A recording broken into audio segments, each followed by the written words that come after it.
Johor's growth was swift. In early 2021, the state possessed only 10 megawatts of data center capacity. By July 2025, data center consultancy DC Byte reported that live capacity had reached 487 megawatts, with an additional 1.4 gigawatts of committed projects in development. This represents a 42% compound annual growth rate over 4 years. The state offered two critical advantages: hundreds of hectares of former agricultural land converted for industrial use and lower utility rates. Large plantation companies like SD Guthrie and property developers like Masing Group actively repurposed their agricultural landholdings for industrial use, entering joint ventures with global operators to cash in on the real estate demand.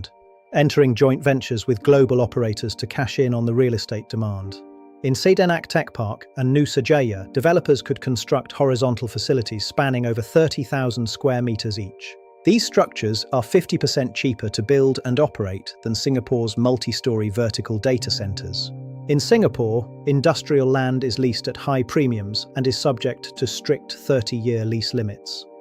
Johor, by contrast, offers freehold industrial land, allowing operators to secure their long-term infrastructure assets without the threat of lease non-renewal.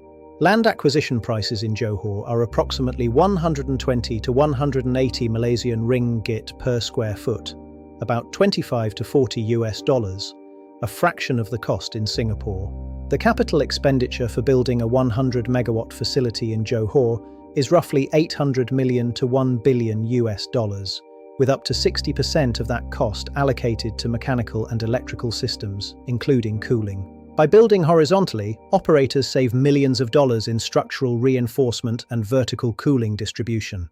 Furthermore, Malaysia's federal government offered aggressive tax incentives and fast-tracked approvals.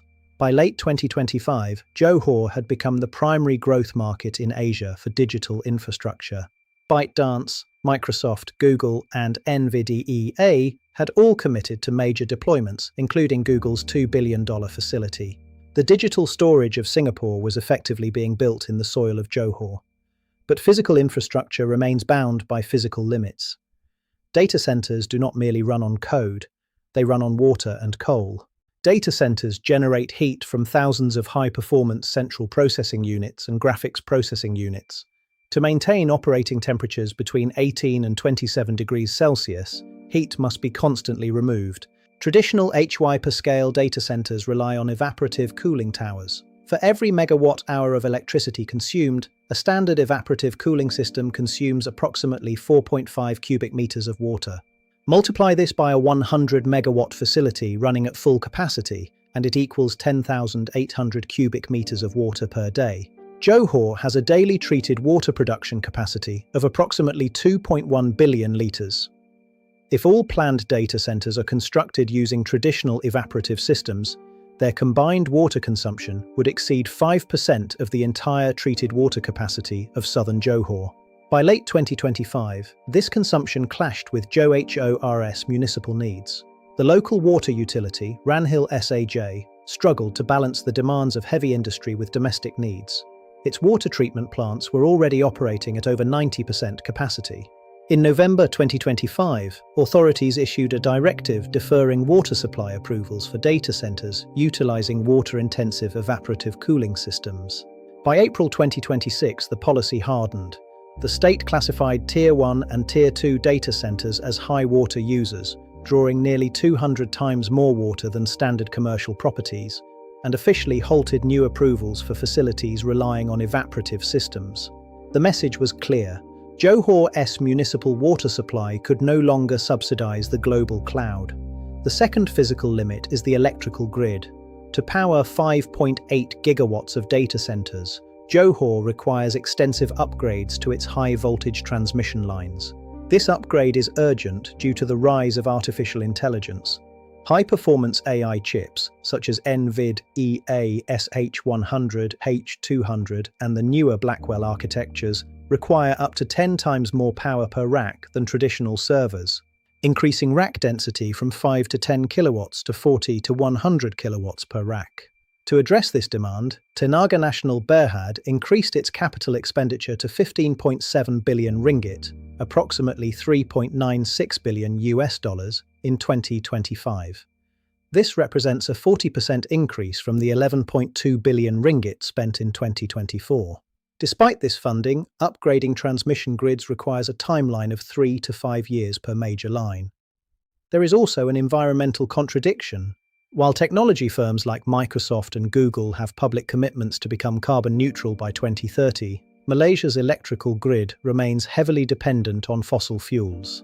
Coal generates 45% of Peninsular Malaysia's electricity, and natural gas accounts for 35%, meaning fossil fuels represent 80% of the total fuel mix. Clean energy represents just 20%. If data centers continue to expand at the current pace, they will lock in carbon-heavy power demand for decades, directly undermining the sustainability targets of the tech giants funding them. In mid-2025, the aggregate data center capacity pipeline of Johor, Malaysia, reached 5.8 gigawatts. That is more than 7 times the active capacity of Singapore. Yet, in November 2025, the local government deferred water approvals for multinational technology firms. This is the analysis of how a small Malaysian state became the digital engine of Southeast Asia, and why physical limits may bring this industry expansion to a sudden halt. For decades, Singapore was the primary data capital of Southeast Asia. Its political stability, advanced legal framework, and direct access to international subsea cables made it the default destination for hyperscale cloud operators. As of Q1 2026, Singapore's live data center capacity stands at 821 megawatts. To understand how Singapore reached this level, we must look at the history of Southeast Asia's digital growth. In the early 2000s, Singapore established itself as a telecommunications hub, attracting submarine cable systems that connected the region to North America, Europe, and North Asia. As cloud computing expanded in the 2010s, Singapore became the natural location for regional server farms. But Singapore is a city-state of just 735 square kilometers. Data centers require significant resources. They consume a constant electrical draw of up to 100 megawatts per facility to run processors, and require millions of liters of water daily to cool them. In 2019, Singapore instituted a moratorium on new data center construction to protect its national grid. At that time, data centers consumed nearly 7% of Singapore's total electricity. The city-state's power grid relies almost 95% on imported natural gas, piped from Malaysia and Indonesia, or shipped as liquefied natural gas. This heavy fossil fuel reliance, combined with the city-state's physical footprint, forced the Energy Market Authority to act. The government was concerned that continued data center expansion would jeopardize Singapore's carbon emission targets under the Paris Agreement. Though Singapore lifted this moratorium in 2022, it did so under strict constraints. Under the updated March 2026 framework, new facilities are restricted to a highly regulated pool of just 200 megawatts per year, with mandatory green energy offsets. The city-state requires a power usage effectiveness, or PUE, of 1.3 or lower. Achieving this target is extremely difficult in tropical climates without advanced, expensive cooling systems. The era of unrestricted digital growth in Singapore was over. For international technology firms, the solution lay just 1 kilometer north across the Johor Strait.